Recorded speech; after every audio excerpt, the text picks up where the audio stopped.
Ξεκίνησε ήδη η συζήτηση με τα περισσέματα. Πώς κάνεις φαγητό? Λοιπόν, ξεκίνησε ήδη η συζήτηση. Λοιπόν, να καλωσορίσουμε την Κική Εμμανουηλίδου, συγγραφέας. Καλημέρα. Νόημη παρουσία στο χώρο της μαγειρικής, των συνταγών, της παραδοσιακής κουζίνας. Και αυτός που έχετε όλα να τα ανατρέψει, ο Τάσο Λαμπάκη, ο οποίος θα μας πει αν αξίζει διατροφικά αυτό που θα περιγράψουμε, αλλά η Κική εγγυάται. Έχει τόσα λαχανικά αυτό το βιβλίο που δεν υπάρχει περίπτωση να μην. Οικογενειακά γεύματα με 5 ευρώ. Οι συνταγές της οικονομικής κρίσης νομίζω ότι έπρεπε να δώσουμε στην νοικοκυρά σε αυτές τις δύσκολες εποχές τώρα που είμαστε.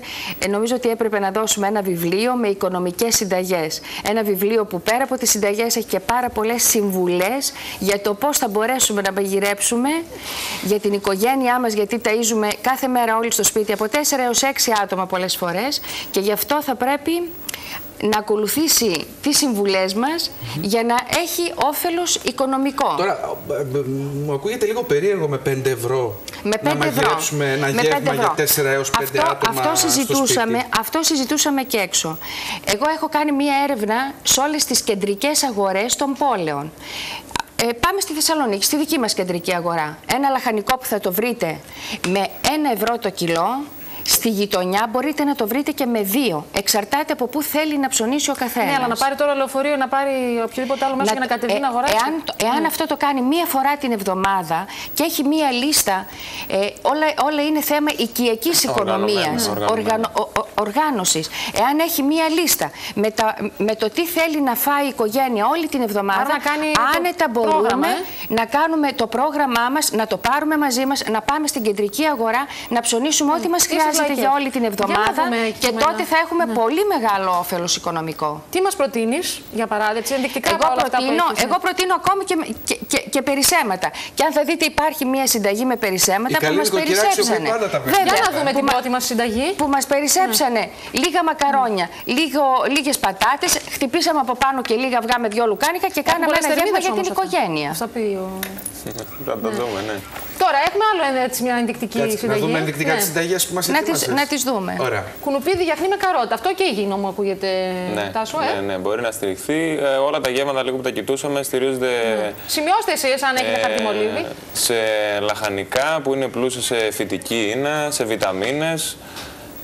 Θα μπορούσε να αποτελεί ένα γεύμα υψηλής θρεπτικής αξίας και για παιδιά. Ναι, που δεν το τρώνε το κουνουπίδι έτσι. Βέβαια, φαντάζομαι και κάποιες παραλλαγές θα μπορεί κάποιος να έχει προσωπικά. Βεβαίως, ναι. Έτσι, δηλαδή... Αυτό το φαγητό το συγκεκριμένο το κάνουν πάρα πολύ στην Πελοπόννησο, στην Καλαμάτα, και το κάνουν και με απάκι. Απάκι μάνης. Ναι.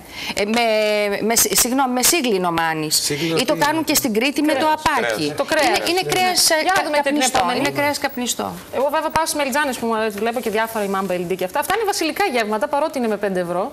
Βεβαίως, γιατί τα λαχανικά όταν τα ψωνίζουμε στην εποχή τους, πρέπει πάντοτε οτιδήποτε ψωνίζουμε να το ψωνίζουμε στην εποχή τους. Τα φρούτα και τα λαχανικά στην εποχή τους είναι πάρα πολύ φθηνά. Για να το δούμε.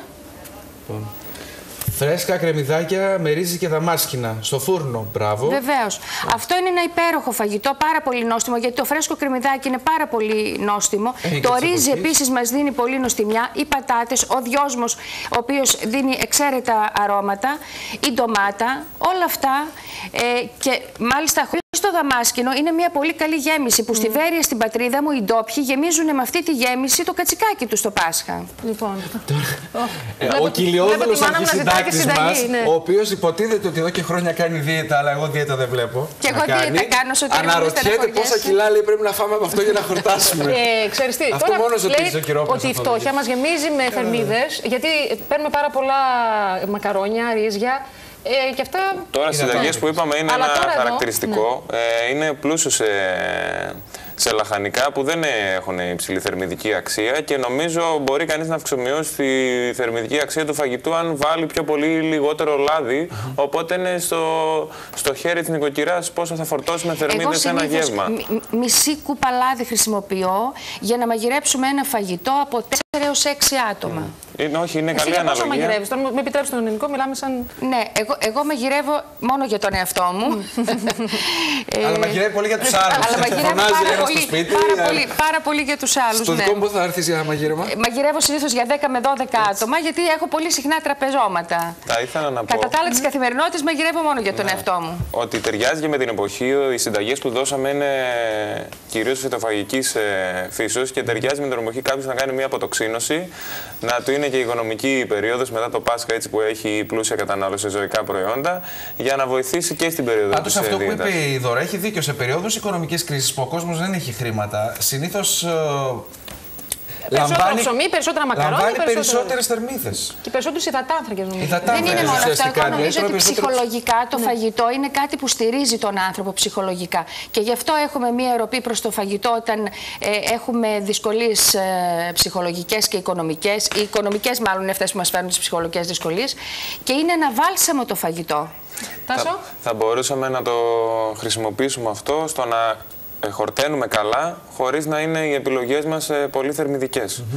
Δηλαδή, αν βάλουμε λαχανικά και φρούτα συν ένα φαγητό προετοιμασμένο καλά, θα μπορούσαμε να μην ξεφύγουμε. Έχω την αίσθηση ότι λόγω και της κρίσης μειώθηκε και η κατανάλωση φαγητού έξω και του γρήγορου φαγητού.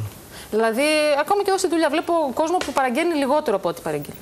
Ή φέρνει το ταπεράκι μαζί, ή πηγαίνει στο σπίτι για να κάνει ένα γρήγορο γεύμα, αλλά στο σπίτι. Μου έλεγε μία φίλη προχθές που βιαζότανε, πήγε σε ένα εστιατόριο και πήρε ένα πιάτο φακί, μία μερίδα φακί. Και την πλήρωσε 5,5 ευρώ.